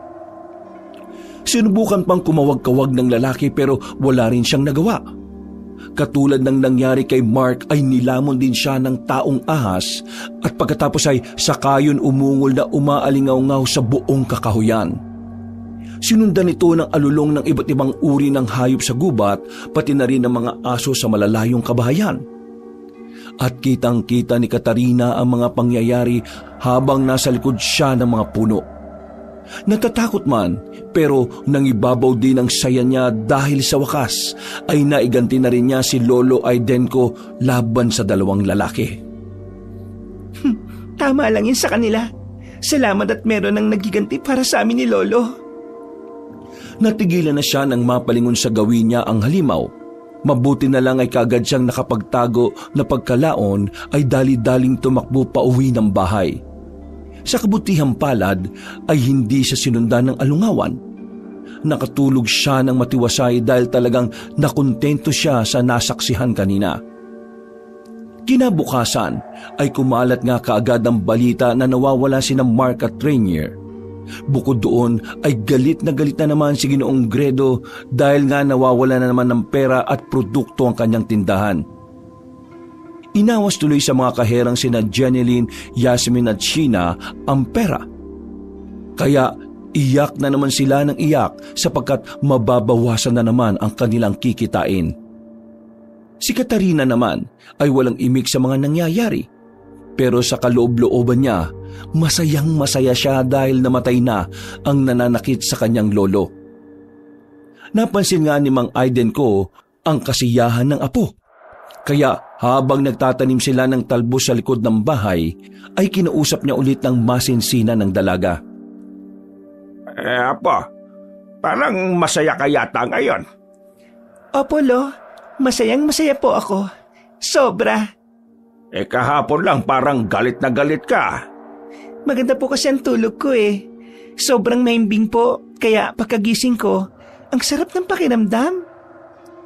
Nabalita mo na ba yung nangyari, ha? Kalat na kalat ngayon sa buong baryo. Nawawala raw sina Mark at Rainier. Talaga po? Tapatin mo nga ako, Apo. May kinalaman ka ba sa pagkawala nila? Lolo naman, bakit naman po ako kaagad ang naisip nyo? Dinig na dinig ko yung sinabi mo kagabi pagkatapos nila akong pagbuhatan ng mga kamay. At hindi lang ako ang nakarinig, Katarina, kundi yung ibang mga taga-baryo rin, lalo na si Vicky. Ano naman po kung magsalita ako ng ganon, Lo? Natural lang naman po yun dahil sinaktan nila ako. Wala po akong kinalaman sa pagkawala ng dalawang mokong na yon, no? Dapat lang sa kanila yon kung ano man ang nangyari sa kanila. Palagay ko nga sila ang nagnako ng pera at produkto ron sa tindahan ni Sir Gredo eh. Huwag kang ganyan na po. Mga tao pa rin yon. Huwag mo na po silang ipagtanggol, Lo. Hindi po sila dapat kaawaan. Walang pinipili ang awa, Katarina. At lagi kong sinasabi sa iyo na ang paghihiganti, akala mo'y malaking tulong sa iyo. Pero hindi. Dahil unti-unti lang nitong sisirahin ng magandang pagkatao mo. Sa huli, lahat ng ginawa mo ay babalik din sa iyo. Wala naman po akong ginagawa sa kanila eh. Bakit parang ako pa rin ang sinisisi nyo? Kung mamatay sila, kasalanan na po nila yun. Hindi na nakatugon ng Ginoo dahil sa unang pagkakataon ay nataasan siya ng boses ng kanyang apo. Kahit mismo si Katarina ay nagulat din sa kanyang sarili. Pero dahil sa napapangibabawan ng galit, kaya sa halip na humingi ng tawad ay nag-walk out ang dalaga. Hinayaan na lang muna siya ni Lolo Aidenko na napabuntong hininga na lang bago bumalik sa pagtatanim. Makalipas ang ilang araw, Dahil sa nangyaring sagutan ay tila nailang na ang dalaga kay Lolo Aidenko. Dahil nagsisisi rin siya sa pagsagot-sagot ng pabalang. At katulad ng isang apoy, ay mabilis na kumalat ang balita sa buong baryo. Natagpuan sa gilid ng sapa ang dalawang wala ng buhay na halos hindi na makilala dahil sa tindi ng pinsala sa katawan. Nahati ang tiyan ni Rainier habang si Mark naman ay parang tiniris ng malaking pison. Parehong naagnas ang katawan ng dalawa na parang sinabuyan ng asido. Dahil sa pangyayaring yon, isang takip silim ay nagkatipon na ang mga tao sa plaza. Sila ay mga pawang nag-aalboroto at natatakot dahil sa mga nangyayaring ito. Nang mapadaan doon si Katarina, ay tumayo lang siya sa isang puno sa pinakadulo at nakinig sa usap-usapan. Hanggang sa gitna ng kaguluhan ay tumindig si Aling Vicky. Halata sa hilat siya ng pagmumukha niya ang matinding galit at pag-aaklas na nararamdaman. Eto na naman tong feelingerang babae na to. Sa paghahangad niyang mapansin ni Segredo, pati siya nakikigalit na rin sa mga katulad naming may hirap. Akala niya naman makikisosyo sa kanya yung matabang negosyante na yon. Pareho lang silang sakim Dapat sila naman ang isunod ng alungawan na yon.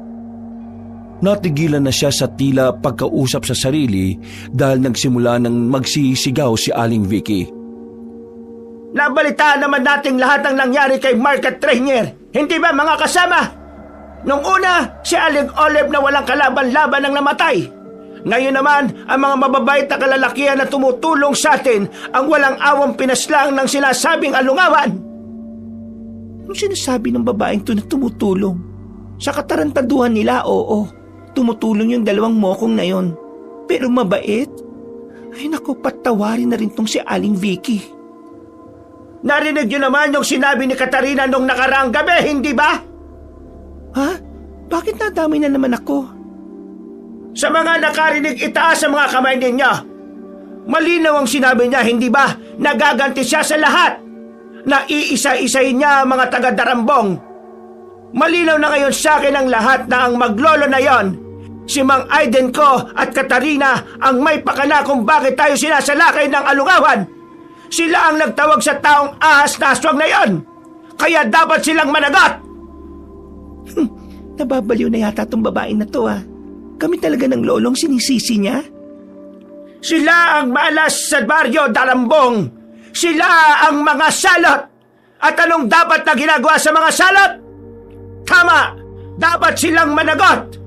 Kung hindi sila pananagutin ng mga kinauukulan, tayong taong bayan ang magpapanagot sa mga nagpadala ng salot na aswang sa lugar natin.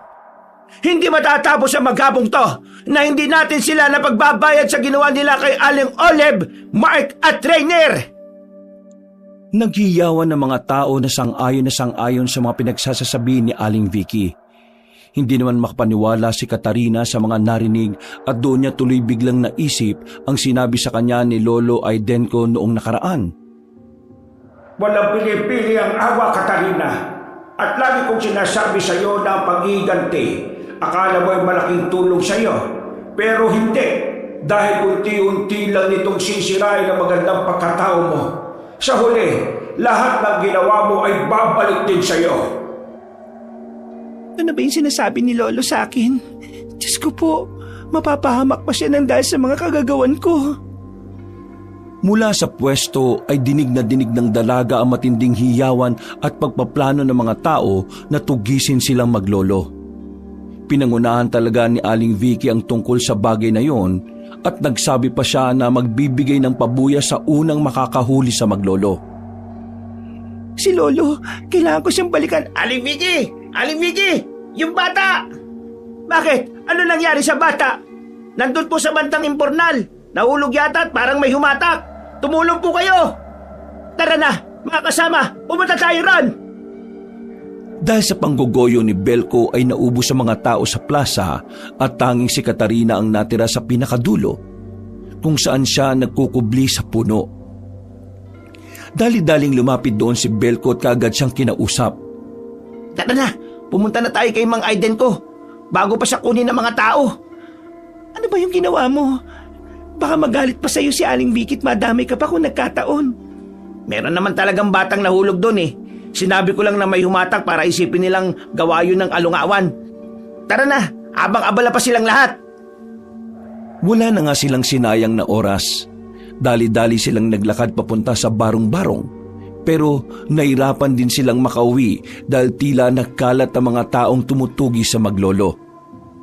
Sana hindi pa tayo mauli ng pagdating sa bahay. Kung bibilisan natin masasabihan natin ang lolo mo.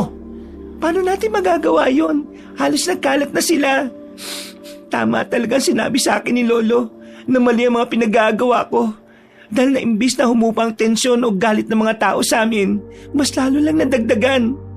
Nakita ko silang Mark at Rainier nung nakaraang gabi na nilamon ng aluwangan. Pero wala akong ginawa para tulungan sila. Pinagmasdan ko lang yung halimaw at tuwang-tuwa ako sa mga nakikita ko kahit alam kong mali yun. Saka mo na pagsisihan ng mga yan. Hindi to ang tamang oras. Dapat makauwi na tayo sa inyo bago pa mahuli si Mang Aiden ng mga taga-baryo. Habang sinusuong nila ang daan pa uwi, ay nakikita nila ang ilang kalalakihan na may dalang mga sulu at lubid. At bago pa sila makarating, ay naabutan na nila ang mga yon sa tapat ng barong-barong. Nako, nahuli na tayo. Naloko na. Umalis na tayo rito, Katarina, dahil baka mapahama ka rin. Hindi, si Lolo Aiden ko. Paano siya? Natigil na sila sa pag-uusap dahil kitang-kita nila kung paano sapilitang pinasok ang barong-barong. At ilang saglit pa nga ay nakarinig na sila ng sigawan sa loob kaya mas lalong nag-alala si Katarina. Ano bang ginagawa ka? Parang awa nyo na. Huwag niyong sirain ang bahay namin ng apo ka. Hinatak ng mga kalalakihan na matandang Ginoo at nang nasa labas na sila ay saka pinagsisira ang barong-barong. Pagkatapos ay sinabuyan nito ng gas at inapuyan. Walang nagawa ang matandang lalaki kahit si Katarina habang nakatingin. At pagkatapos noon ay pinagtulungan ng bugbugin ng matandang lalaki na walang kalaban-laban. Tumigil lang sila nang makitang dumugo na ang ilong noon. Katarina, huwag kang pupunta ron. Mapapahamak ka rin. Wala akong pakialam, Belko. Sasaktan nila si Lolo. Bitiwan mo ko. Pakiusap. Hindi na nga nakatiis si Katarina sa pananakit na ginagawa sa kanyang lolo. Nagpumiglas siya at tumakbo para saklolohan ng matandang lalaki. Dahil doon ay nahuli nga sila pareho at walang nagawa si Belko para saklolohan sila. Tumakbo ang lalaki sa malayo para humingi ng tulong kay Officer Halili. Nilagyan ng piring sa mata ang maglolo. Tinalian ng mga kamay at isinakay sa kariton. Umiiyak lang si Katarina habang niyayakap si Lolo Aiden ko at humihingi ng tawad. Lolo, sorry po sa mga ginawa ko.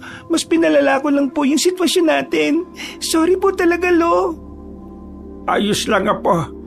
Hindi na importante sa akin ang mga ito. Ang mahalaga ay napagsisihan mo ang mga nangyari.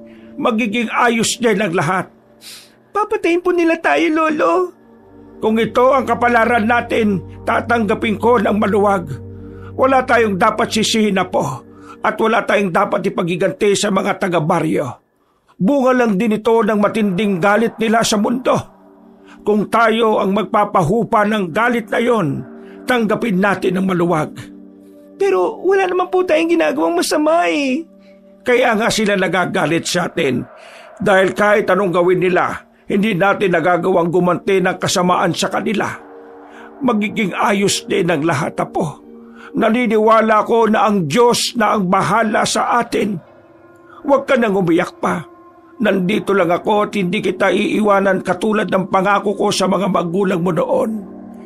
Sa Tatay Chris at Nanay Laurencia mo. Mas lalong napahagulgol ang dalaga kaya basang-basa na ang piring niya sa mga mata. Niyakap niya ng maigpit si Lolo Aiden ko hanggang sa makarinig na sila ng hiyawan ng mga tao.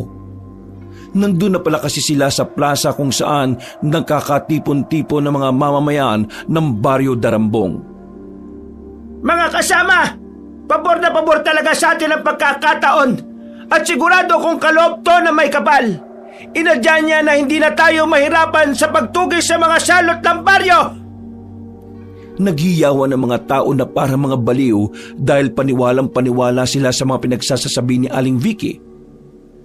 Tama rin talaga ang mga sinabi ni Sir Gredo sa atin. Ang mga ganitong klase ng tao ay walang puwang sa baryo natin. Sakit at kanser sila sa lipunan, kaya dapat lang sa kanila na idispatcha. Vicky, itigil mo na to ginagawa mo. Kung ano man ang galit dyan sa puso na meron ka, palayain mo na ang sarili mo. Manahimik ka, matanda ka. Wala kang alam dahil isa kang hampas lupa. Alam ko ang lahat, Vicky. Sinabi yun sa akin ng anak kong si Chris. Huwag mong babanggitin ang pangalan na yan. Matagal ng panahon na yon, Vicky. Patay na ang anak ko at ang asawa niya. Kaya palayain mo na rin ang sarili mo sa galit. Walang yakang matanda ka. Sino ka para diktahan ako, ha? Sumenyas ang ginang sa dalawang kalalakihan. Kaya pinagsusuntok nila sa hita si Mang Aiden ko. Dinig na dinig naman ni Katarina ang paghiyaw ng sakit ng kanyang lolo.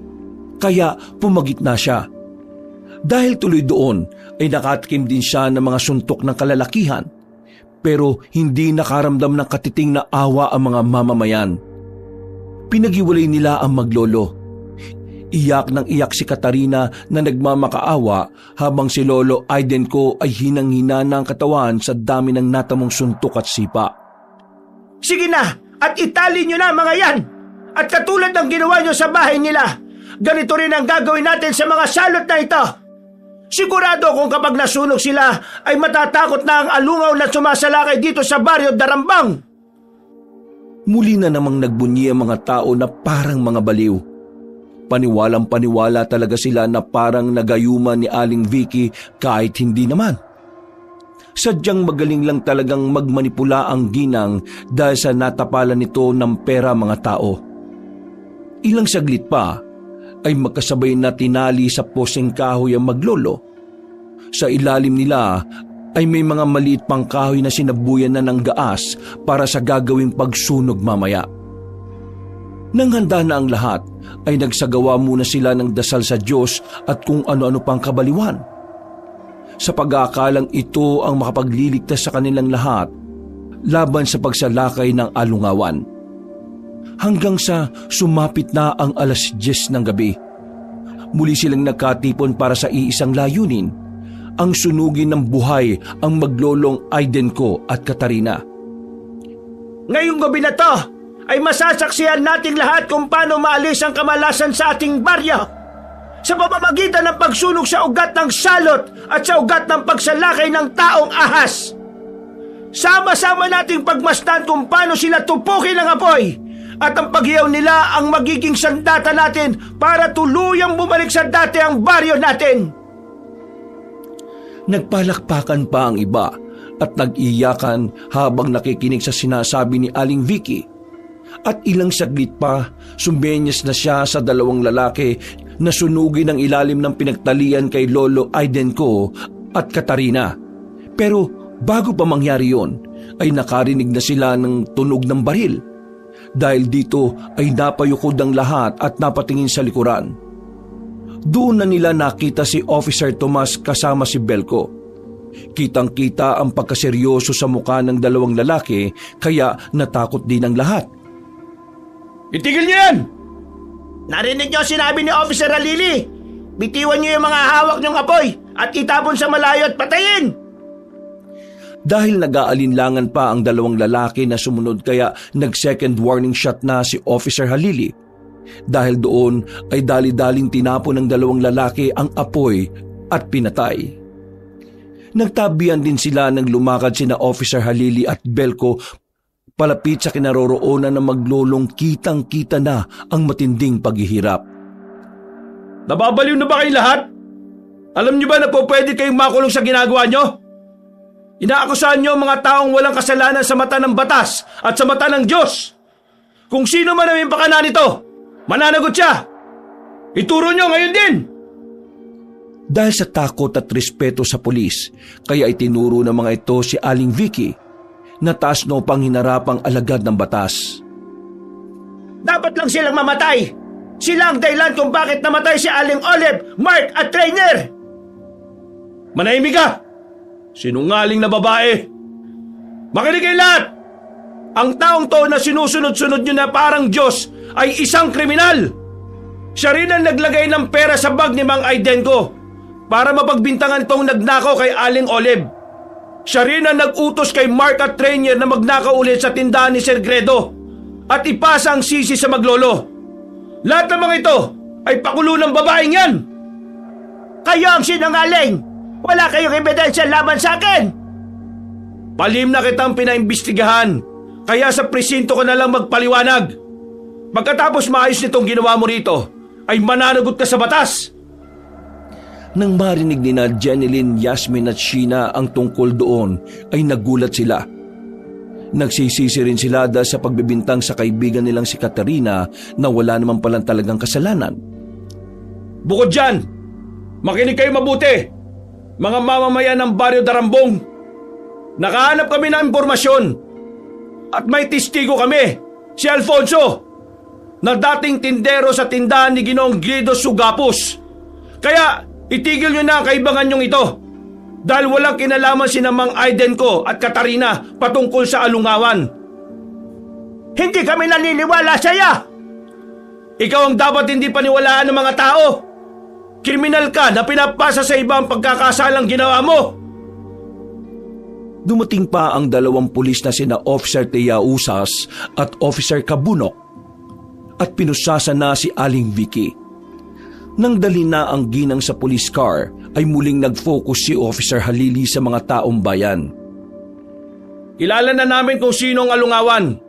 Ang taong ahas na aswang na sumasalakay sa ating baryo ay walang iba kundi ang tinitingala niyong si Ginoong Guido Sugapos.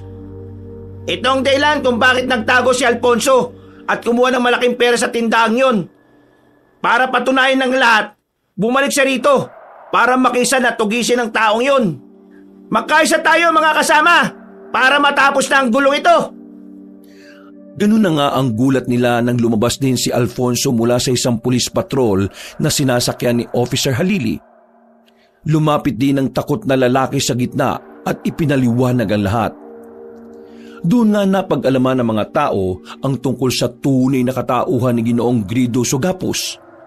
Kaya rin sa tagal ng panahon nito sa Baryo Darambong ay ngayon lang ito nanalakay bilang alungawan.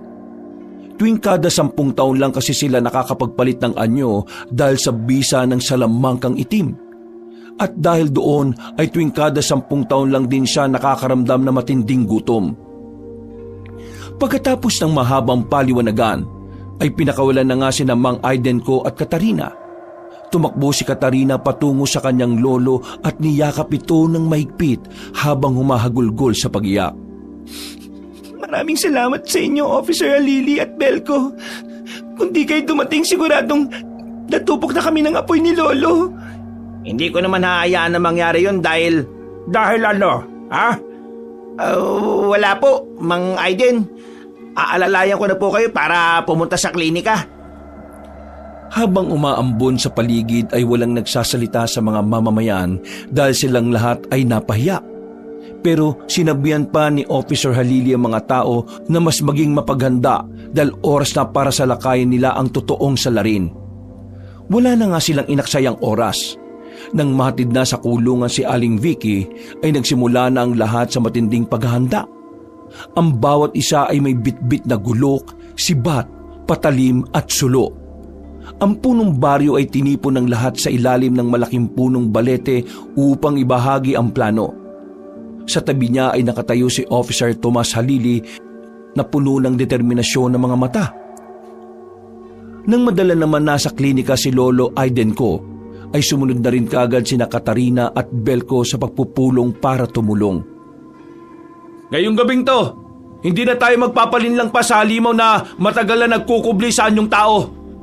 Sama-sama nating tutugisin ang totoong saninang kasamaan sa lugar natin. Ngayong gabi, tayo magtutulungan para iligtas ang baryo sa tunay na salot. Nagkatinginan ng mga tao dahil sa mga sinabi nilang yon. Mula sa tindera ng bibingka hanggang sa magpapalayok, pati ang mga matatandang ilang dekadang nainis sa maglolo Aidenco at Katarina, ngayon ay tahimik at nakikisa na lang sa plano. Nasa gilid lang ng pulutong si Katarina at naghihintay ng hudyat. Tahimik siya habang pinagmamasdan ng hawak na sandatang binigay ni Belko kanina habang papunta sila roon. Nang matapos na ang kanilang pag-uusap, ay nagsimula na nga ang kanilang operasyon. Makakasama sa police car ni Officer Halili silang tatlo ni Katarina at Belko. Ang iba naman ay nasa police car ni Officer Tiausas, pati Officer Kabunok. At ang ilang taga-baryo ay nagkanya-kanya ng pagsakay sa kanilang motor at tricycle. Sigurado ko bang gusto mong sumama, Katarina? Bakit hindi ka na lang din kasi nagpaiwan dun sa klinika? Marami ka na rin natamong sugat, oh. Walang-wala mga sugat nito kumpara sa masasakit na salitang narinig namin ni Lolo sa mga taga-baryo. Pero hindi na ako nagtatanim ng galit sa kanila dahil ibubuhos ko ang lahat ng ito sa halimaw na yon.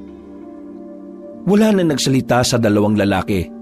Nagpatuloy na sila hanggang sa marating ang magarang bahay ni Ginoong Grido Sugapos. Ito ang unang beses ng karamihan sa kanila na makita ang malamansyong bahay na gawa sa bato at kahoy. May bakod na bakal at sinasabing may mga lihim na silid sa ilalim. Pagbaba ng sasakyan ay sumenyas kagad si Officer Tomas sa mga kasama na maging maingat at mapanuri. Hinati sila sa 3 grupo. Ang grupo ni Officer Tiausas at ang grupo ni Officer Kabunok. Tahimik na ang buong paligid at wala ni isang ilaw ang bukas sa loob. Ang mga aso ng kalapitbahay ay nag-uunahang tumahol at ang hangin ay tila amoy lansa ng dumanak na dugong hatid ng paligid. Nasa unahan si Officer Halili, dala ang mahabang arnis at isang shotgun. Sumunod si Katarina na nakatali ang buhok at sa balikat ay may nakasukbit na tirador na may mga aserong palaso. Si Belko naman ay may sako ng mga pangsulpit na semento, palaso at ilang granada na hindi niya sinasabi sa mga pulis. Baka kasi kumpiskahin sa kanya kapag nakita. Maya-maya pa, paglapit nila sa main gate ay biglang bumukas ito ng kusa na parabang inaanyaya na silang lahat na pumasok. Iba ang pakiramdam ni Katarina, pero tinuloy pa rin nila ang paglalakad. Ayoko sa mga ganitong klase ng mga pa-welcome. Mukhang nakaandaan na rin ang halimaw sa pagdating natin, ah. Ang narinig ko malakas daw ang pandinig ng mga alungawan. Kaya maging alerto ang lahat. Sumingis na nga sila sa lahat. Kaya magkasunuran silang pumasok sa loob kasama ang grupo ni Officer Tiausas. Nagpaiwan naman sa labas ang grupo ni Officer Kabunok bilang paghahanda. Pagpasok nga nila sa loob ng bakuran ay biglang nagsara ang gate sa likod nila. Naging alertong lahat dahil doon at sa isang iglap nga ay isang malakas na dagundong mula sa itaas ng bahay ang sumalubong sa kanila. Pagkatapos nito ay may gumapang na anino pababa sa dingding. Parang dambuhalang sawa na may mukha ng tao. Kitang-kita ni Katarina ang berdeng mga mata nito. Ang dila na humahampas sa hangin at ang malalaking kaliskis na kumikinang sa liwanag ng buwan. Nakita ko na yung halimaw! Nandun sa itaas yung alungawan! Magsipaganda kayong lahat! Nagkanya-kanya ng tago ang mga tao habang nanatiling alerto. Si Belko ay nasa likuran lang ng dalaga bilang pag-alalay sa maaaring pagsalakay ng aswang. At maya-maya pa nga, tuluyan ang lumantad ang dambuhalang halimaw sa kanilang lahat. Maligayang pagdating sa inyong lahat, mga hangal na taga-baryo! Kayo na pala ang mga gustong mamatay! Kaya kayo nagpunta rito ng kusa! Hindi kami mamamatay ngayong gabi, kundi ikaw! Ha! Nakakatuwa ka naman talagang babae ka. Siguro, dinala mo silang lahat dito sa akin, ano? Para ba mapagmasdan mo silang mamatay katulad ng ginawa mo kay Olive, Mark at Trainer? Manahimik ka! Totoo naman ang sinasabi ko, ah! Hinagis ni Katarina ang isang patalim pero naiwasan lang ito ng halimaw. Tumalon mula sa pader si Ginoong Grido na ngayon ay buong anyong alungawan. Nagulat pa nga sila dahil halos 7 talampakan na ang haba niya at ang katawan ay parabang nahahati sa 3 seksyon na may leeg at ulo ng tao. katawan ng ahas at buntot na may 3 tinik. Masyado ka mainipin ah! Iisa-isahin ko naman kayong lahat pero ihuhuli kita, babae! Ang dami mong sinasabi, halimaw ka! Sugod ang mga kasama! At huwag siyang hayaang makaporma! Unang umatake si Officer Halili. Tumalon siya paabante at tinarget ang tiyan ng halimaw gamit ang kanyang arnis. Tumama ito pero tila wala lang nangyari. Humalakhak lang ang aswang na parang demonyo habang umiiwas-iwas sa pag-atake. At sa isang iglap ay hinampas siya ng buntot ni Ginoong Grido. Nasalag niya naman ito pero tumilapon pa rin siya hanggang bumangga sa pader. Mabuti na lang ay hindi tumama sa kanya ang patulis na buntot ng halimaw.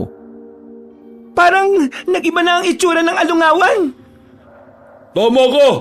Dahil sa tuwing makakakain kami ng sariwang karne at dugo ng tao, ay malaking pinagbabago ng katawan namin. Dahil sa dami ng dinala mong pagkain, tiyak na malaking pagbabago mangyayari sa akin. Salamat sa iyo, babae! Mamamatay ka! Agad pumana si Katarina gamit ang tirador. At sa kabutihang palad ay tumama ito sa kaliwang mata ng aswang. Umalingaw-ngaw ang malalim nitong sigaw habang umiikot ang katawan sa galit. Hindi ito inaasahan ni Ginoong Grido dahil sa buong akala niya ay napakahina ng dalaga. Walang iya ka! Pagbabayaran mo to! Ang dami mong sinasabi, pangit na aswang! Etong sa'yo! Kung saan-saan ka nakatingin eh! Sumunod na tumakbo si Belko. Sabay niyang ibinuhos ang laman ng sako na may tansong bitag. Naghagis din ng ganito ang ilang pang kalalakihan at naipon ang mga ito sa palibot ng alungawan na dumikit sa mismong balat nito. Ngunit isa-isa lang itong winasak ng galit na taong ahas gamit ang kanyang mga kaliskis at lakas. Mga patay gutom na mahihirap! Kahit sama-sama kayo, ay walang makakapantay sa akin! Isa akong sinaunang aswang! Maalamat na aswang! Kaya anong panama niyo sa akin, ha? Habang nagngangalit ang muka, ay dumausos ito sa damuhan na parang torpido. Mabilis itong lumusot sa ilalim ng mga halaman at biglang sumulpot sa likod ni Katarina. Sa huling saglit, naiwasan ng dalaga ang matalim nitong pangil, pero nahablot nito ang braso ni Belko. Belko! Ayos lang ako, Katarina! Mag-iingat ka! Takbo! Habang tumatakbo silang dalawa, ay biglang umalingaw-ngaw sa likuran nila ang makakasunod na putok ng baril. Paglingon nila, ay naroon ang sugatang si Officer Halili kasunod ang iba pa at sunod-sunod silang umatake. Pero isang makahulugang pagngisi ang isinukli sa kanila ng halimaw. Pagkatapos ay sila na nga ang binalingan nito. Walang awang sinagasaan ng alungawan ang mga taong nadaraanan niya. Nilamon niya ang mga yon ng buhay hanggang sa mabundol na niya si Officer Halili at Officer Tia Usas. Tumalsik ang 2 pulis at sugatan ng mga yon na nahihirapan ng tumayo. Naloko na! Delikado na tayo sa laban! Ang lakas na ng halimaw! Mabuti at alam mo kung hanggang saan lang ang kakayahan mo. Mga wala kayong kwentang nilalang, kaya dapat lang namamatay na kayo lahat! Pasalakay na sa kanila ang alungawan nang biglang umalingaw-ngaw ang isang malakas na putok na sinundan ng pagsabog. Nagulat sina Katarina at Belko habang napapayukot. Nang mapatingin sila sa kinaroroonan ng mga pulis, ay hindi naman nila nakitang ang mga yon ang may gawa ng pag-atake. Sa isang kisap mata, matapos mawala ang makapal na usok, ay biglang sumulpot si Lolo Aidenko. Kasunod sina Officer Kabunok at ang iba pang mamamayan. May dalang matandang Ginoo na kakaibang sandata na walang nakakaalam kung saan galing. Ano yan, Lo? Nakita ko ito roon sa klinika at meron akong naalala na ginagamit namin noon para pumatay ng ahas. Gamitin mo na to, Belko, dahil nanghihina pa rin ang katawan ko eh. Pagkakuha ni Belko sa nasabing sandata, ay matapang na siyang tumindig at hinarap ang galit na sa Ginoong Grido. Puno ng galos ang katawan ng alungawan dahil sa ginawang pagtama ng nasabing sandata sa kanya. Papatay ko talaga kayo lahat at pahihirapan ko muna kayo bago mangyaring kainin. Nagpapatawa ka ba? Ikaw talaga, halimaw, oh. Ikaw ang mamamatay dito at hindi kami. Sabay-sabay na ngang sumalakay ang lahat sa aswang. Pagsugod ni Officer Kabunok ay tumama sa tagiliran ng aswang ang matalim na kutsilyo. At dahil sa may bahid ito ng asin at holy water na dala rin ni Lolo Aidenko, nagsimula yung umusok at uminit na lalong ikinainis ng halimaw. Ang sakit! Ano yung tumama sa akin? Mga kutong lupa kayo! Bakit hindi ba kayo magkandamatay? Walang halimaw ang hindi natatalo ng taong may paninintikan. Sumalakay na kayong lahat at gamitin niyo ang mga asin na ibinigay ko kasama ang holy water. Bumangon si Officer Halili, Officer Tiausas at iba pang daguan. Nang makuha na nga nilang asin at holy water ay wala na nga silang inaksayang oras. Makinig kayong lahat mga kasama! Ang iba ay mag-focus sa mata at ang iba naman ay sa bituka. Kami na ni Katarina ang bahala sa bituka. Sugod na! Tara! At magkakasabay na nga silang umatake sa tila kinakabahang aswang. Pinana ng 3 officer ang mata ng taong ahas habang ang ilan ay muling naghagis ng trap sa buntot hanggang sa hindi na makagalaw ang kalaban. Habang nagwawala ay umuungol-ungol ang alungawan at sinamantala ni Katrina at Belko ang pagkakataon. Sa tulong na rin ng ibang taga-baryo na tumarget sa kamay ng aswang na naputol ay naging malaking bagay yon. Ngayon na, Katarina! Ngayon na! Magkasabay nilang tinutukan ng sandatang tiyan ni Ginoong Grido na kitang-kita sa mukha ang matinding pag-aalala. Pero magkagayunman ay pinangibabawan pa rin ito ng matinding pagnanais. Hindi niyo ako mapapatay! Ako ang maalamat na aswang! Hindi na ngayon! Magpaalam ka na sa mundong ito, aswang! Isang pagsabog ang naganap kasunod ng pagkabutas ng tiyan ng taong ahas. Nagtalsika na nagliliyab na mga laman nito sa buong paligid hanggang sa lumayo na silang lahat.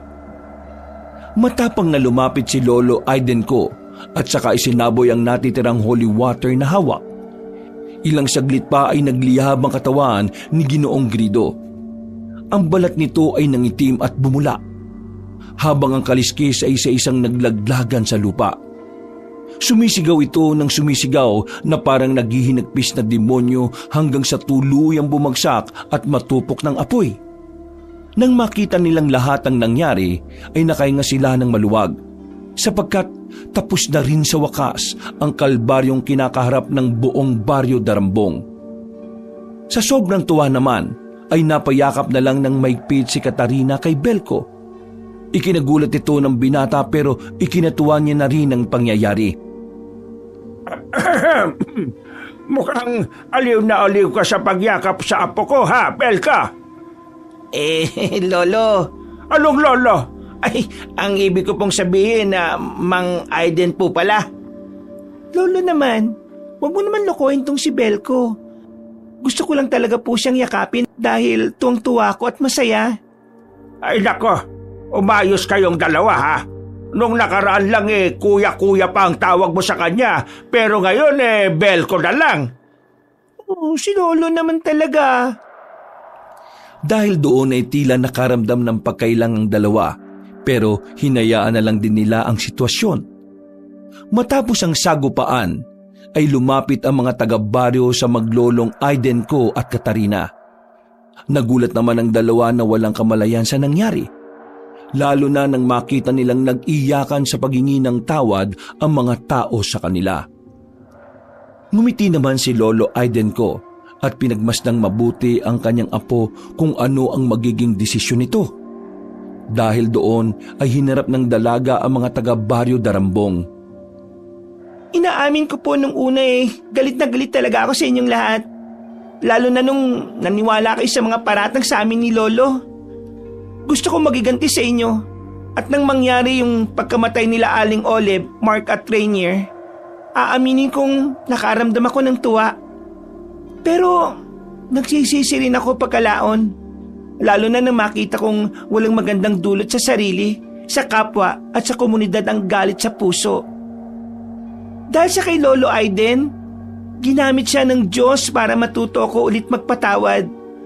Kaya, pinapatawad ko na po kayong lahat sa lahat ng mga ginawa niyo sa amin. Ganon din, ako'y humingi ng tawad kung nakapag-isip man ako ng hindi maganda laban sa inyo. Sana po'y patawarin niyo po akong lahat. Habang nagiiyakan ay isang masigabong palakpakan ang narinig mula sa mga tao.